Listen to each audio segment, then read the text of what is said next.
Welcome. We're so glad you could make it out tonight on this cold evening. So we are here today with Sherry, Kathy, Amanda, and Kat to talk about natural gas expansion in the state. A little bit of background, this panel is part of an ongoing campaign against natural gas expansion in Rhode Island following the announcement of the expansion of a Spectra Energy's Burrowville compressor station. We'll be hearing more about, I'm sure.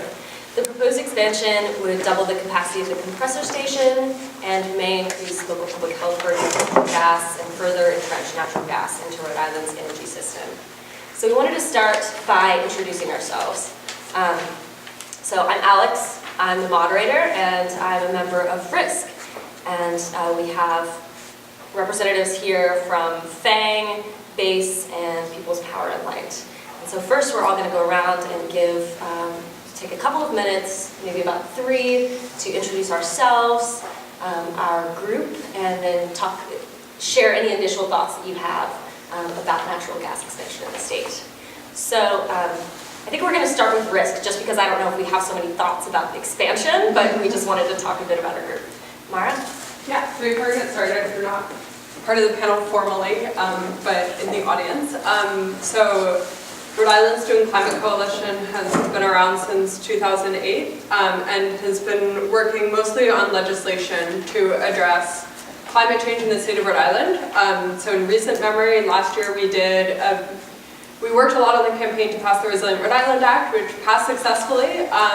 And we've also been doing kind of community-based programs, one that is in this neighborhood, working with Knight Memorial Library's after-school programs on urban tree programs, and RISC has a history of doing community outreach tree planting, and then legislation. We've worked on RIPTA bills, and then this Climate Solutions Act, which became the Resilient Rhode Island Act for a long time. And then going forward, RISC is continuing the educational program and working on fighting natural gas expansion in Rhode Island this semester. Great, thanks, Mara. So I guess we'll go straight down the line. Sherry, do you want to start us off by talking a little bit about FANG? So FANG is a year old this month.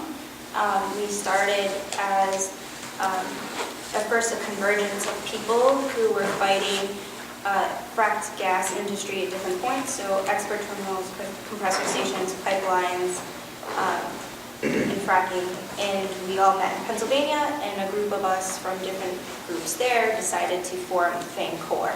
And so we do have representatives from that FANG Core meeting here in Rhode Island. We decided to start a Rhode Island FANG working group. One of our goals is to obviously support our frontline community base, Burrowville, so they're about Base and Kathy, and what the tactics that we use. Well, our goal obviously is to stop the pipeline. We don't want it. We don't want the expansion, so that's what we do. We're trying to stop it.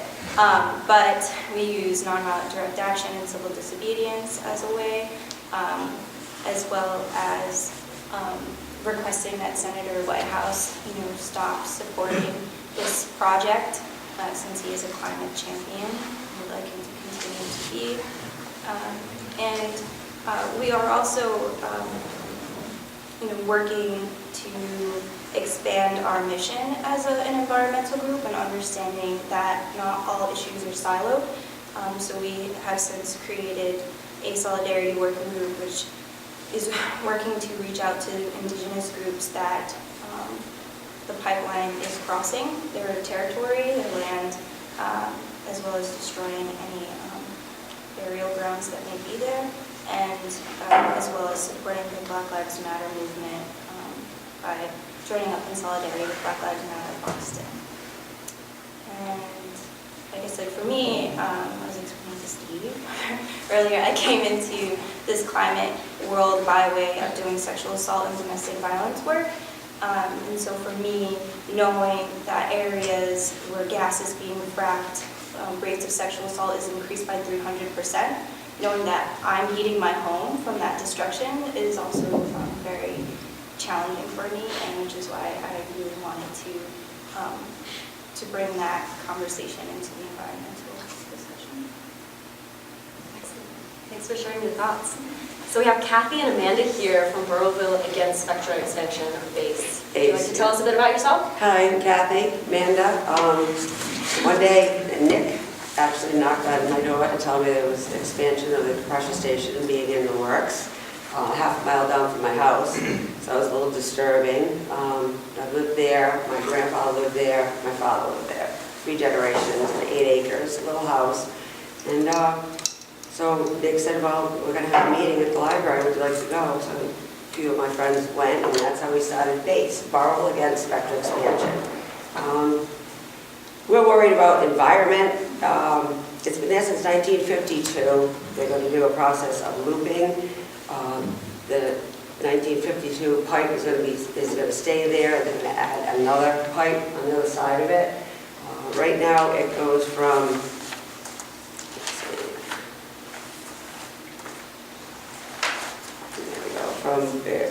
Boston to New Jersey. There's pictures, I don't know what you see. They've already hooked up in New York, right? With God, what was that? Was it Tennessee? Where did they hook up? The Spectrum pipeline hooked up with another pipeline going to Canada because they want to export. Maritime, thank you. Because they want to export this. So it worries us because it is in our backyard. The last 4 years, I really heard it amp up. We never heard it before. I've been there since I was like 6, 7 years old. Never heard this noise in the woods, and now you can hear the turbine really, really bad. 22 horsepower turbine that's there now, and they want to put a 16,000 horsepower turbine added to it. Water. So that's the environment. So that worries us, using the 1952-inch pipe without changing that. That's a big deal with another 16,000 horsepower turbine. Plus they put, it's frac gas, of course, that's coming through it, and they add like 25 more, more chemicals to go in it. Every compression station, as you see on that paper, there's 7 compression stations from Boston to New Jersey. So that's 7 times they put all these new chemicals in it for the process of, squishing it to throw it through to the pipe to the next compression station. We've done a lot of things. We've gone to the town hall because we were worried about the noise ordinance itself. That's all for the town. We've gone to DEM. They have nothing to do with the noise. We've gone to Senator Whitehouse on this project with Fang. Thanks for Fang. And we've walked. We've done a lot of little things trying to throw wrenches in the gears of this pipeline. I get nervous talking about a bunch of people. I'm sorry. Do you have any questions or anything? We can ask more questions later. Yes, good. Do you have anything to I'm add? lost. Go for it. My name is Amanda, and I've been a Burrowville resident for almost 18 years. It'll be 18 years this November. And really, it wasn't until last summer that I found out about this compressor station that's 3 miles from my house. That's a picture of it right there. That's what's sitting out there in the backwoods of Burrowville right now. That's what's spewing out the air pollution. In my backyard. Practically in Kathy's backyard. I've been to her house. I've heard this thing with my own 2 ears, and I would be lying if I said it wasn't the most terrifying sound I've ever heard. But I felt like something was going to come out of the woods and bum rush me, like I'm standing there waiting for the monster to get me. And you see the white line there? Like fill in the dotted line. That's how big Spectra wants to make this compressor station. That's shown much smaller than the actual size of 16 and a half acres. And that includes 6 acres of forested land, so that means 6 acres of innocent trees are going to be cut down for Spectra's unholy cause. Not counting, there goes my buffer. Yeah, So and there goes her buffer because trees help soften loud noises. So if all those trees are cut down, you know, what's gonna happen to all the people who live in that area? Can't even camp in my yard. Yeah, you can't even camp in her You can yard. hear it more in the middle of the night. Had an ex-boyfriend with the 2 daughters, 17 and 19, they had a bunch of girls come and camp out in the backyard. Like, oh yeah, this is fun, you know? And they come running in the middle of the night going, what is it? What is it? I didn't even think, because who gets out there unless you're partying until 2 in the morning, you know? And then you used to go in the house because you got to go to bed, but there it was. And it's not even a certain time that this happens. It's kind of like whenever they feel like it. It just goes up, down. You can't say, hey, come on and listen to it, because you can't diagnose it that way. Yeah, this is a map here. This is Pasco. This is Pasco. That's where my house is. That's where the compressor station is. And I did this to show the location compared to various reservoirs, wildlife management areas. And you look here, there's Wallem Lake. Sits right on the border between Rhode Island and Massachusetts, and that's the last pristine body of water that you can drink out of. So what happens if there's a gas leak and this is contaminated? You're talking water contamination for 2 states. So they want to go under the Hudson, and they want to go in the backyard of a nuclear power plant. They've already said it was okay for them to be in the nuclear power plant's backyard. So it's kind of strange tonight. Well, thanks for the insider look. Amanda, do you think we could pass those pictures around? Yeah, and I also have another map here. This shows what it would look like if the expansion went through. Now, on the other map, you could barely see the compressor station, right? You could just barely see it. Looks like a little pinprick. Well, yeah, if you want, we're gonna pass those around if you want to take a look. Great, thanks. And we'll have more times for questions about that in a second. So Kat, thanks for coming to join us from People's Power and Light. Can you tell us a little bit about? Sure. So People's Power and Light, we're a local nonprofit based here in Providence, just around the corner. We have a mission to make energy more affordable and environmentally sustainable. So we actually got our start with our sister company, Mass Energy up in Boston, as a heating oil co-op when folks were fed up with the high energy prices. And then years later, we developed green power programs that use 100% local renewable sources of energy. And our third program is really the bridge, and that's energy efficiency. And that's something that I'll touch on tonight in regards to the gas pipeline. So really, we think that it's important to, yes, have, fair energy prices, but also, go with the clean energy way. So, we acknowledge that, we're also frustrated with high energy prices, but we don't think we should jump onto the pipeline. There's so many other solutions out there. National Grid got unlucky with its timing. They have to buy their prices, with the forward capacity market. So they have to buy 6 months in advance. And when they, made a bid, energy prices were a lot higher.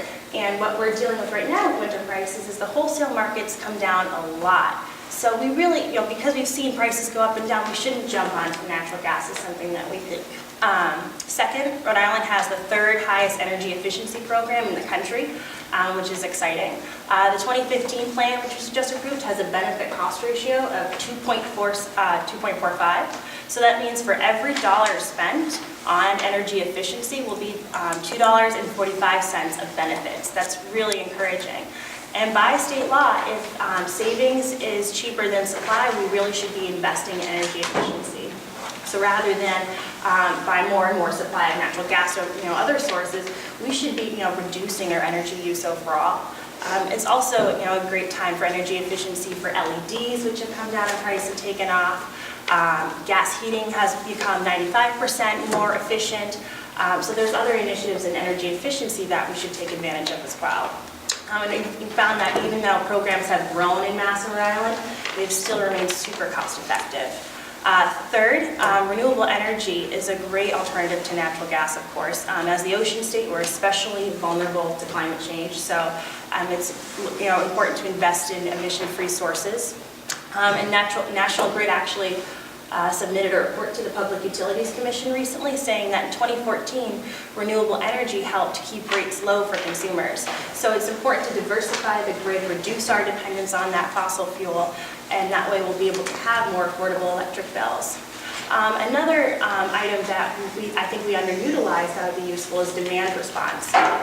If you have a smartphone, I recommend checking out the ISO To Go app. It's really cool. You can check out demand right on your phone, and you can adjust your energy usage looking at the peak amounts. So right now, 7 p.m., this is when a lot of lights are on, so maybe it's not a great time to put your washer and dryer on, and you can help reduce the load on the system. And finally, the current pipeline is underutilized, as the Conservation Law Foundation demonstrated. There's also a lot of leaks with methane coming out of it.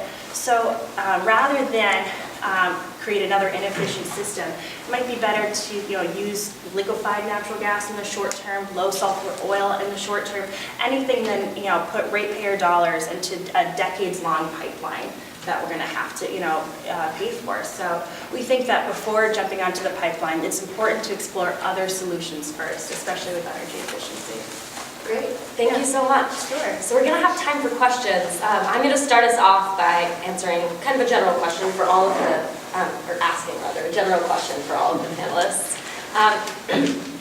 I really appreciate that you all have highlighted the different issues that you see with this potential expansion, everything from public health to prices to sexual violence. And I also appreciate that you all have really different approaches organizationally.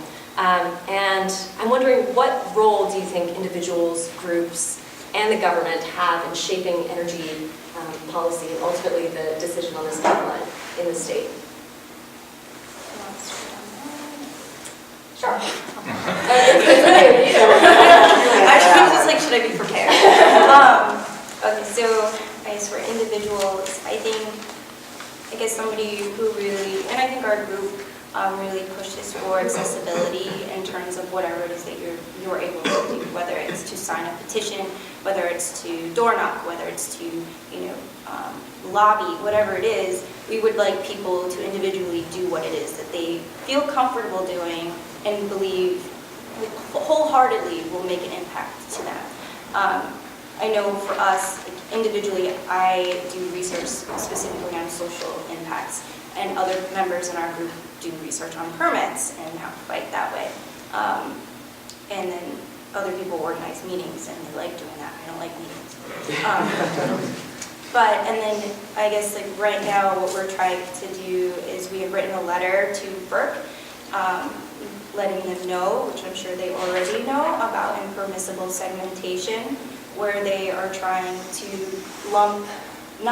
but try to break up the pipeline into 3 separate parts, and say that you just need to look at this one part for their environmental impact, which is not, it's illegal, like it's breaking the law. They need to recognize that all 3 projects are one big project, and that they need to start evaluating what that environmental cost and impacts are going to be for all three, which is called impermissible segmentation.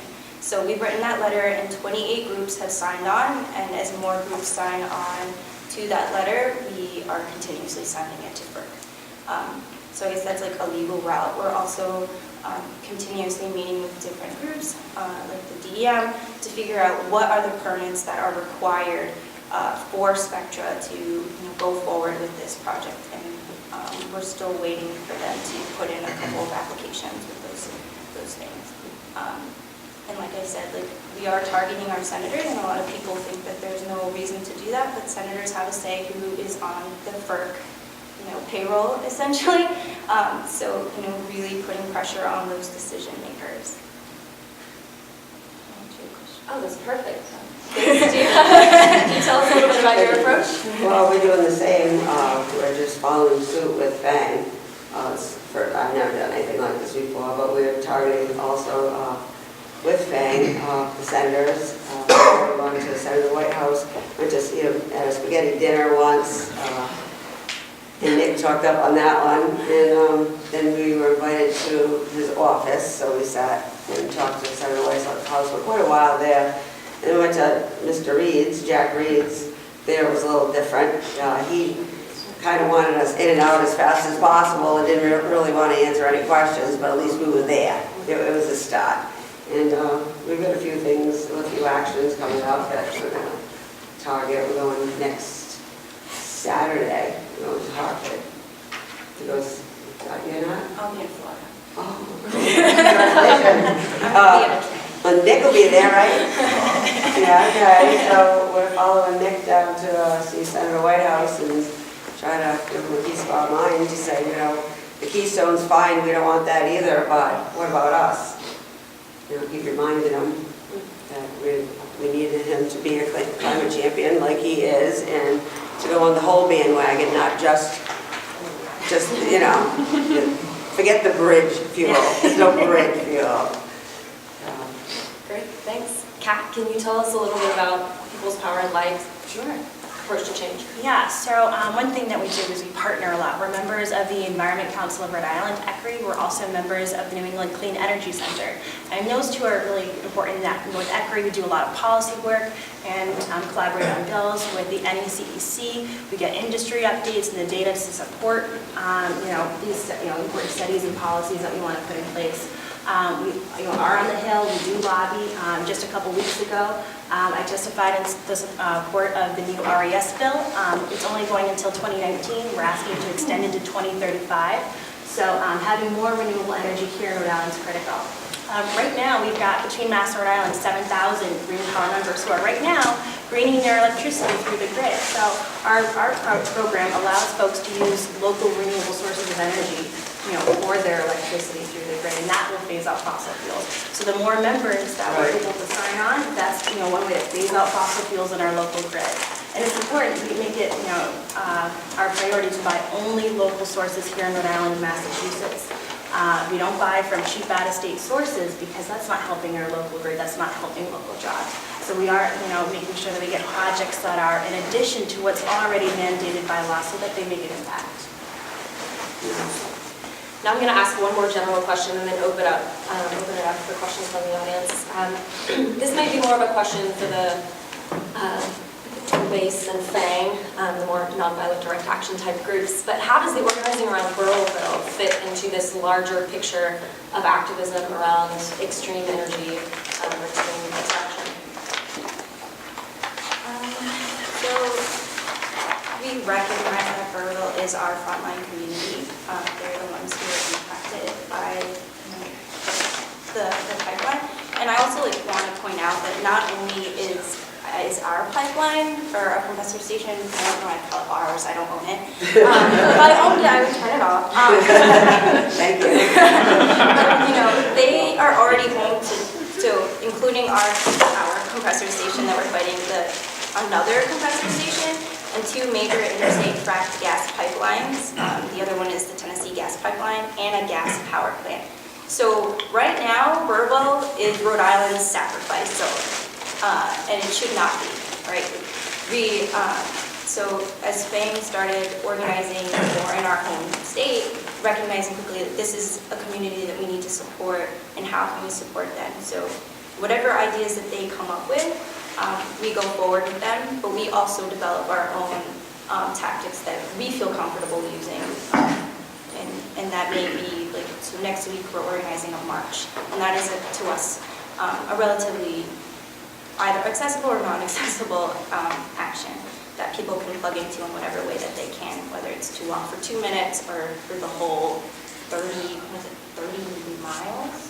Yeah, okay, well, I won't be here. So I guess that's how we feel like organizing should be, addressing the needs of our frontline community, but also recognizing that we are also a community outside of that frontline, and we are also impacted through climate change in that way. Did you have anything to add? We're going to, we're putting a thing together for Barble. I think we should be already transitioning into going green. We've already looked up a bunch of other towns that are going green, and we're going to try to introduce a package to them to see exactly, what they say about it. I'm waiting for someone to get a contact number of, I don't know if you can help, Kat. Really, because we'd like to show them there's another way, even though that they're not getting on our bandwagon with this. We've gone a few times already. Nick's gone himself, and we're pleading with them, and they just say it's out of their hands, but we figured this is a way that at least we can, you know, we can do something, you know, that's our next plan anyway. Sounds good. Thank you. Great. So let's hear from some of the other folks that are here today. Do you all have any questions? It's okay if you don't either. This is for Kat on the right. You mentioned the energy efficiency program, 2015. I mean, I guess it appears that natural gas seems to be cheap, and that's why everybody wants to go to it. What programs are in place that they could, homeowners, you know, property managers, anyone can use to actually gain the benefits of improving their efficiency of their house, but also, I don't know if you could see where we can find out the information as to how much would it cost to actually, you know, cancel out the gains we could get from a natural gas pipeline? Yeah, it's a good question. So everyone who has a National Grid bill, all residents of Rhode Island are eligible for a no-cost energy assessment. We already all pay for it on our bill with the charges. And so I recommend first and foremost, sign up for an audit if you haven't already. That gives an opportunity for an expert to come to your home or business. They'll check out your insulation, check out your appliances, and they'll make really targeted recommendations that fit your building. So I would recommend first and foremost taking advantage of that. Does that answer your question? Yes, thank you. Other questions? Sherry, you said you did social research about the effects of fracking on communities, and I was curious, what have you found? So right now, I'm starting research actually. I just got approved a grant to do that. So I'll start doing that in April. So it's national news now. So I'm really excited. But from the research that I had done originally was to contact indigenous tribes in the Midwest that are actually spearheading the fight there. And what I found there, as well as visiting places in Pennsylvania during our first convergence. I'll talk about Pennsylvania because it's closer to us. First of all, a lot of those people are frontline organizers who are fighting, fracking. So they themselves are not that they aren't aware of these concerns. They're literally fighting a pipeline going through their backyard. So to come up with the research and things like that, that's not number one on their agenda, and that makes sense, right? But there has been increased usage of drugs in those areas because drugs follow money. But also these workers who are fracking are working long shifts, often 12 hours, sometimes over 12-hour shifts. So using drugs or alcohol makes sense to them at that time. But when they're utilizing these substances, there's also increase of car accidents in those areas. And sometimes, I know there have been stories that were shared to us when we were during our convergence that sometimes they would get into car accidents and run away. So they wouldn't know who actually was participating in that car accident. So they couldn't file a valid report. And then there's also, my concern is, and also many people's concerns are, when the police have to go in and clean up a meth lab, how much does that cost that town? Like if they weren't expecting to do that ever, who do they have to call in to do that? There's a special section of the newspaper now in the town that we visited outside of Benton, Pennsylvania, for meth arrests that they never had before. So that's just something, like just one small social cost. Do you have to have extra EMTs on if you are worried that a compressor station or a pipeline or something is going to happen? And a lot of places do have to have an extra person there. They're not saying why, but why are they there? And especially like with Burville, the fossil fuel industry is very ingrained in Burville. One of the companies there pays the pension for the fire department.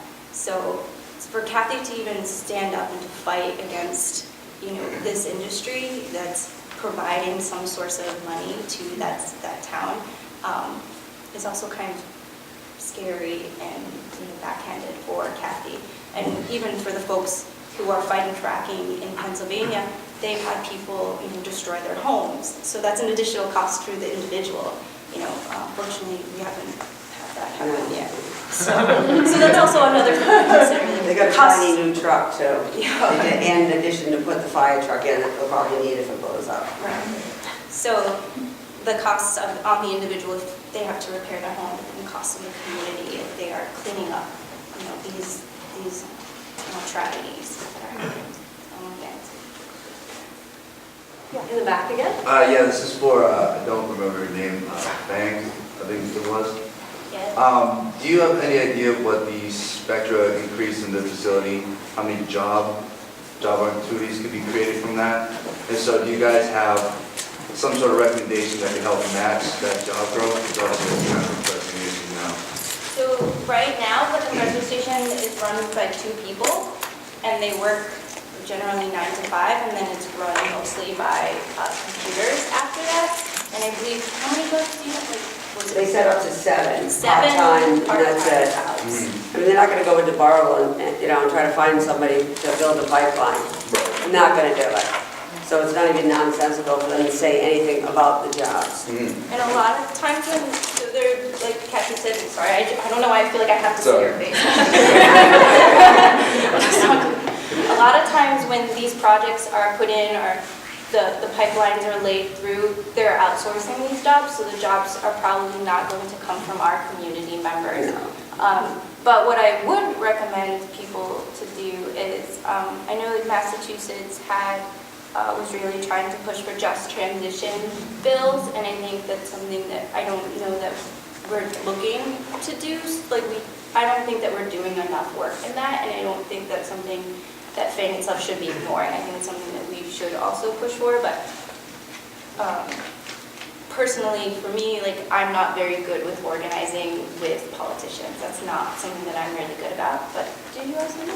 Yes, yes, I'm sorry, Ray, I'm sure I missed lots. I just want to say this, I did call the governor's office, and the secretary with whom I spoke said, oh, you're the first person who ever has asked about this. About just transition Yes, the first, so we need to be in mass. and pushing towards that. So, we did organize a lot towards closing down Brayton Point coal plant, so just transition was a common conversation for us to be having in Massachusetts, but we live in Rhode Island, so it's something that we need to be implementing more in conversation mode.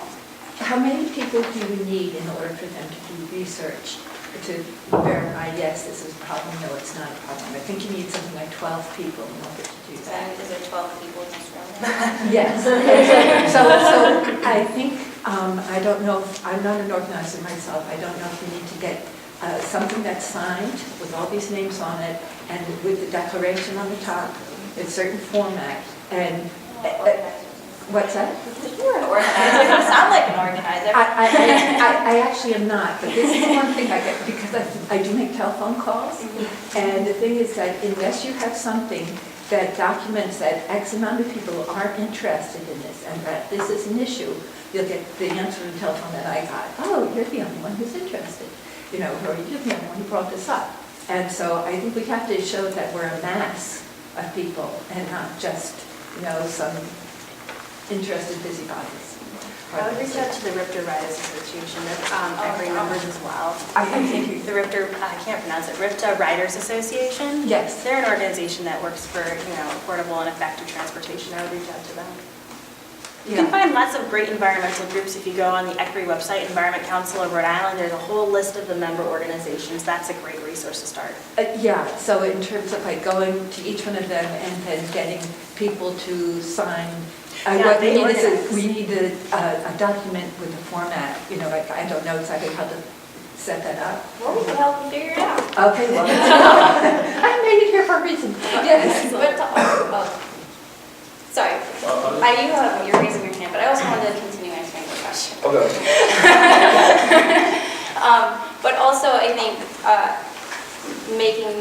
which is something that I hope to do, making efforts to contact the people who are already working on these pipelines and the compressor stations. What benefits are they actually getting by working in these places? If they form an addiction, are your unions supporting you and helping you find resources to combat that addiction? And I'm not saying that they aren't, but I would like to know if they are. So are these jobs, they're not sustainable if it's part-time work. It may not even be worth the benefit of them doing that. And I understand that right now, everybody needs a job. I work my job and didn't have a job for a little while. Everyone needs to be working if that's what they want to be doing. So I think focusing the conversation more on just transition and also understanding, is it even a benefit to be working in these jobs? And is there a way for us as community organizers to help them locate different jobs? If that's 7 people part-time, could we all find a way to help them find a different full-time job? I think that's something that we have to start thinking about as well. May I say something else too? I work in the health field, and there's been an increase of people who have diabetes too, cancer, gastrointestinal problems, heart problems, and lung problems, all associated with the stuff that's in the air and in the water and people breathe. And until we address those problems, those are going to continue to increase. And so it's like working on the pipeline kind of thing. If you miss so many, I'm sure everyone's seen pipeline, gas land. And when you do a list of lethal stuff that they emit into the air is Well, that wasn't what DEM told us.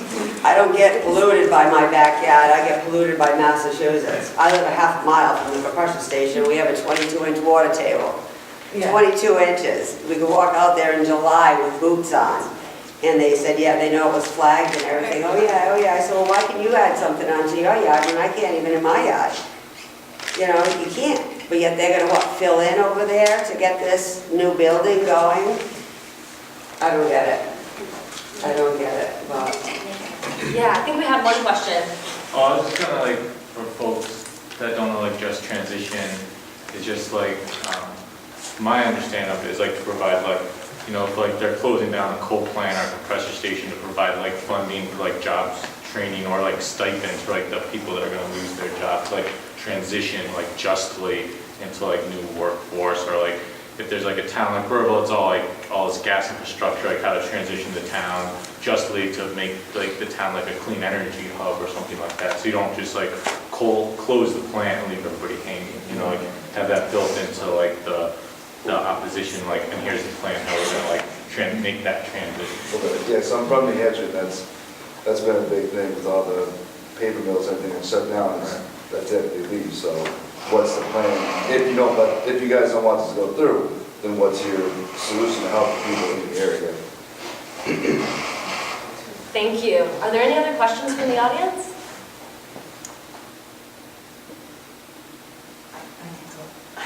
Do you have another question? Well, what about stuff like solar? I mean, you know, offering those kind of that kind of alternative. First of all, they're only using 1/3 of the gas. There's no demand for the gas. I mean, it's only like 33% productive at this point. They have so much availability of what exists already that there's absolutely no reason aside of hell or whatever to be built to expand the pipeline.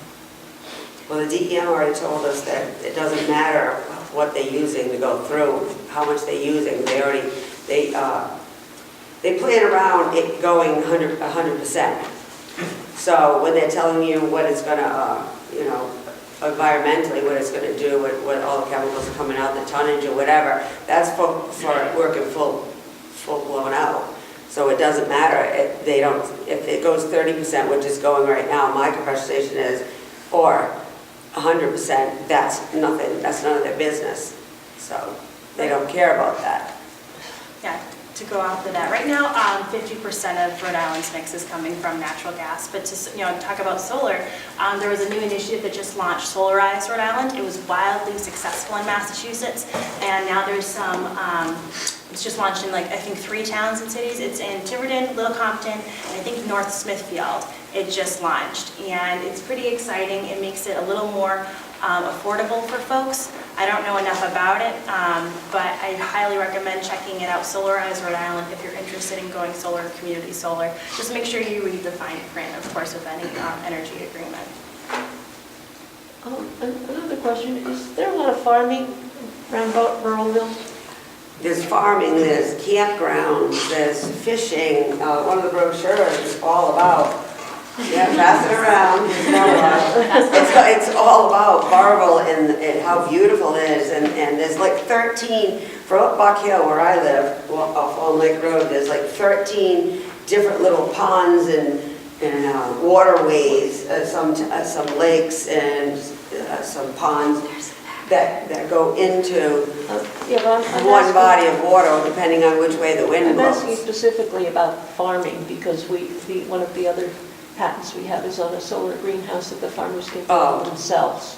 Oh, there's a few farmers, yeah, there are a few. Yeah. Trevor had a great. Yeah, it's not question here. Thanks. Sorry. I was just wondering, because it seems like both of you have had like meetings with like legislators, elected officials. Have you received like some sort of like positive, or like is that like when they said like, well, not right now, but like if this thing changed, then maybe we can see, or they're pretty much like stonewalling, like stop it.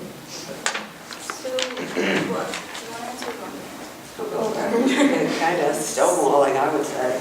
I would definitely say stonewalling as as far as the Barberville Town Council is concerned, me, Kathy, and Nick, we actually went over there to one of their meetings, and to hear one of Barberville's elected officials say, and I quote, "It's out of our hands," that's disrespectful. Mahatma Gandhi said, "Be the change you wish to see in the world." And we are in a position to make a change for the better. Natural gas isn't a bridge to cleaner fuels, it's a roadblock. So for these people who are in a position of power, they're elected officials, and they have the position to make a change for the better, for them to say that it's out of their hands is completely disrespectful. And we did meet with Senator Whitehouse and Senator Reed. I want to say originally, because they haven't come out and said that they are. But they were in support of the pipeline. They originally wrote a letter asking for everything to be kind of expedited so that the pipeline and the compressor station, all of that stuff gets expanded and gone through. Another letter was written recently where their names were not on the letter, so I guess that is a positive. And recent conversation with White House's staff, I don't know that they like having phone calls with us. They have said that that White House is now neutral, and I'm assuming that Reed is just going to follow whatever White House says. So that they are neutral towards the pipeline, which I don't think is a positive. I think they need to decide. I mean, Right. You can't just stay neutral. A neutral is pretty much saying go ahead and do it. So that is, the kind of response that we get. So, and also I could just go on certain people. I'm not the best person to be meeting with. I get aggressive. But so that's where we are right now. I know that some of our members have more positive conversations, but it's still always, that's what they're continuing to say. On the state level, I'd say, one way we combat natural gas and fossil fuels is by ramping up support for renewable energy. Maura touched on the Resilient Rhode Island Act, which was wildly supported last year. The DG bill was approved last year for distributed generation. That will put 160 megawatts of renewable energy here in Rhode Island. So although, there's been obviously trouble combating natural gas right on the head, kind of, sidestepping and just promoting renewable energy here in Rhode Island to phase it out is another, alternative. It's not as strong, but it's worked. We've worked with Representative Art Handy and Deborah Giro in the Rhode Island State Senate and House, and Senator Sosnowski has been an awesome advocate. So there are some champions here in Rhode Island that are for renewable energy, and that's kind of been, the positive that we've taken out of it, and that they want Rhode Island to be clean, with great, local energy sources that are renewable. So that's, one good takeaway. So how many people are supportive of that in the legislature? I mean, you said that they're... Well, those are just, the leaders of the bill. Those two passed last year, the Resilient Rhode Island Act and the DG bill. Just started the legislative session this year. There's a bill for the renewable energy standard, which is set to expire in 2019. We want to extend it to 2035 and keep the percentage of renewables, increased each year in the grid. And that's one way to force out all those dirty fuel sources. But off the top of my head, I'm not sure the number of votes in support. But again, ECRI did an awesome report card on senators and representatives. And that's a neat tool to see, how supportive they were of environmental efforts or not. So, and that comes out annually. I think April is Earth Month, and there should be more information on bills and their sponsors out then. I have to say this, when the Excel pipeline, when they were first addressing that in Congress not too long ago, I called White House and I called, Reed, thank you, and said, if you really are wondering how you should stand on this, you stand against the pipeline, that pipeline, and if you think that you should support this one, then look at Gasland and see if you can really say that you can support it. So I think if there are enough people vocalizing and saying, we do not want this, that causes cancer, causes all these other environmental issues, and it's going to destroy potable water. I asked him, White House, if potable water was a right or not. He did not know, he could not answer. So I think that if we stood up and said that potable water should be a right in this country and not something that we have to import in order for us to sustain a healthy life. It's another critical resource. Yeah, I want to just say something about White House. It's also true to a similar degree for Cicilline in the House. White House is one of the most accessible legislators there is. He frequently has these community dinners, free community dinners to which people can come. And if you keep an eye on it, if you know that he's having one, if you can get a bunch of people who share this concern to go out, you can get them in person and have next them. week on Saturday in Hartford, Connecticut, What? at Yale. What? We already do that. Oh, New Haven, sorry, she's saying New Haven. Well, yeah. we're Make talking sure about you tell Kathy. Yeah, right. My address, I'll go around this. Seriously, if you keep track of his schedule and catch him, 50 next, Connecticut is and make sure there's a lot of people organized. there talking about the same thing.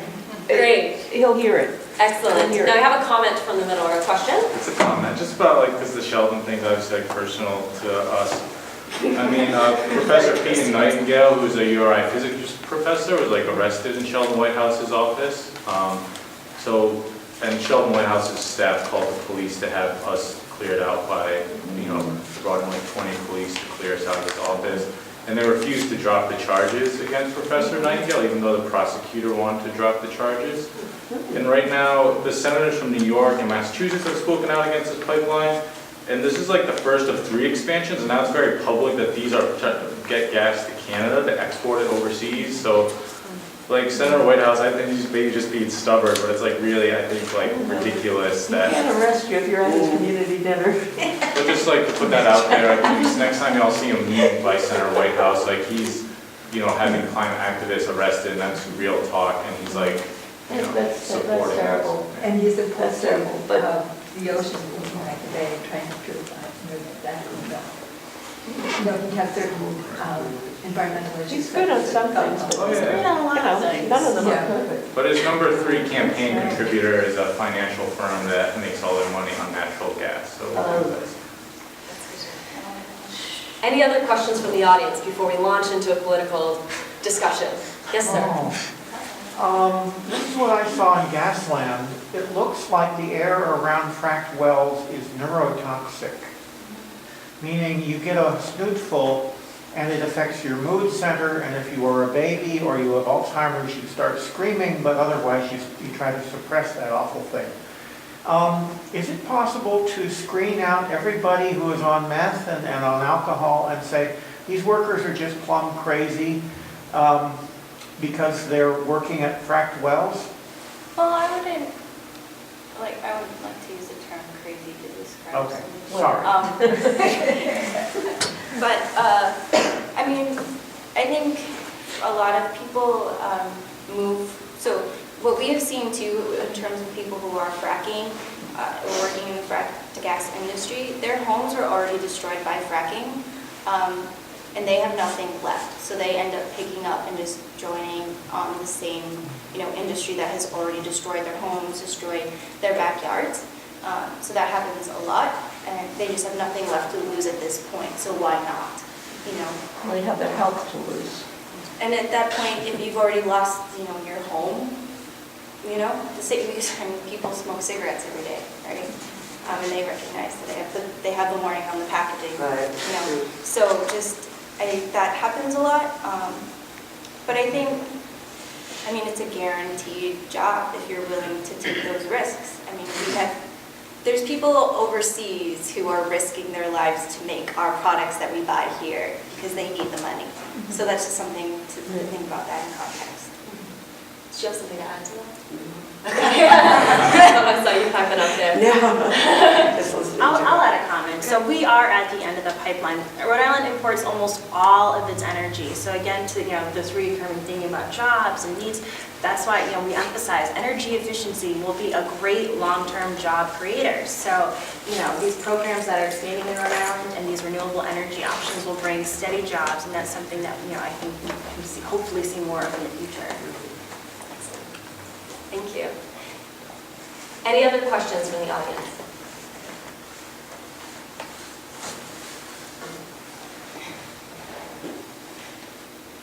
This is your last chance. Best and brightest in Rhode Island. Let me get a picture up for you.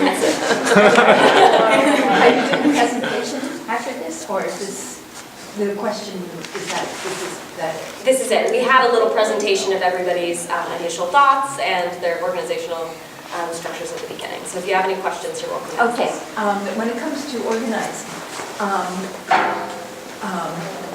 I'm not a good organizer either. Like having it so that numbers are accrued, so it's not just a small group from a university or a small group from this community or one person from Congress or something like that. So that's more in mass. How can you do that? We organize weeks of action. We've organized 2 weeks of action. Last year one was called Rise Together. Do you remember how many groups joined in on that? No. It was like 30, right? 30 groups across the United States joined in, all different groups fighting the fossil fuel industry to do some sort of action, whether it was door knocking or having a community dinner, to non-violent civil disobedience. So I think, there's a way for us to do that here in Rhode Island, and actually we are putting that call out today. So next week, a group of us are walking from Burville to Providence, and we're asking that people plug in and join us in our walk and then participate in other activities during that week. And that's open to all groups, all community members as well. So I think it's something as simple as just putting that call out, we need help. Something that we did that worked for us, we're a small nonprofit. We don't have the huge marketing budget that other companies do. So word of mouth and grassroots efforts was critical for us. So we partnered with Rhode Island Interfaith Power and Light. It's a faith-based organization that brings together churches, synagogues, temples, all with the mission to protect the earth and go promote sustainable initiatives. And we partnered with them. And it was really neat in that our organization was able to have informative workshops at various faith-based organizations. And so it was in their place of worship, and we were able to go to the community there. And they already had an established group of people, and we were able to explain who People's Power and Light is, how to buy renewable here in Rhode Island, and get that conversation going. And they told their friends. And we had a series of awesome workshops using that community network. So I would definitely recommend tapping into those networks and getting your community group, working with others. Partners are really strong, and it works for us. Oh, and one more thing too, like I said earlier, recognizing that our fights are not siloed. Climate change doesn't just affect the people who are fighting environmental causes. It affects everybody.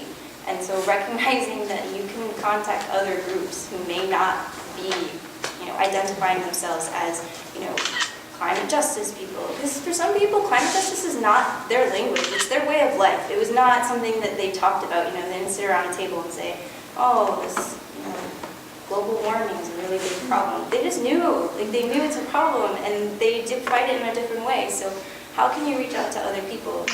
not just environmental groups on your campus, but what about your women's groups, you know, your LGBT groups? So climate change affects everybody, and they know it. But how do you reach out to those to build your movement? I remember, not recently, a while ago, I saw Sherry Wolf speak at Brown, and she talked about how, you know, one of the biggest, you know, groups that support the LGBT movement for her during her time was the immigrant movement, because a lot of them were not being treated fairly in their working conditions. And so, you know, the LGBT group that she was organizing with teamed up and, you know, supported their strike. And then in turn, that group, the group that was striking, turned around and supported the LGBT group. And they never thought that would happen. So we just need to learn how to build solidarity with other groups and recognize that. I did actually contact that group, and they said that, you know, they're getting prepared for what's going to be happening, you know, for the event this summer, whenever it is. And they said that they could not, although the lady I talked to was very supportive of it, she said as an organization that could not support this, that they didn't have the resources, the time, blah, blah, blah. So, somebody, go ahead. No, yours are open for. If I may interrupt, I think that maybe a good time to talk about coalition building and organizations would be after the panel. Maybe we could have some I just have more informal one-on-one. one thing in response to this that I really wanted to say. What you're saying about, you know, talking to people who may not respond to climate change. Pollution is something that everybody can understand, and renewable energy is something that everybody can understand. And I wanted to put forth a positive example. There's a coalition in, I think it's Wisconsin, called the Green Tea Coalition. And it's called that because it's composed of members of the Green Party, members of the Tea Party, members of Occupy. It's an incredibly broad group of people, but they found this one thing that they could, you know, get together and stand behind. And I think there's a tremendous power to that, tremendous hope in that.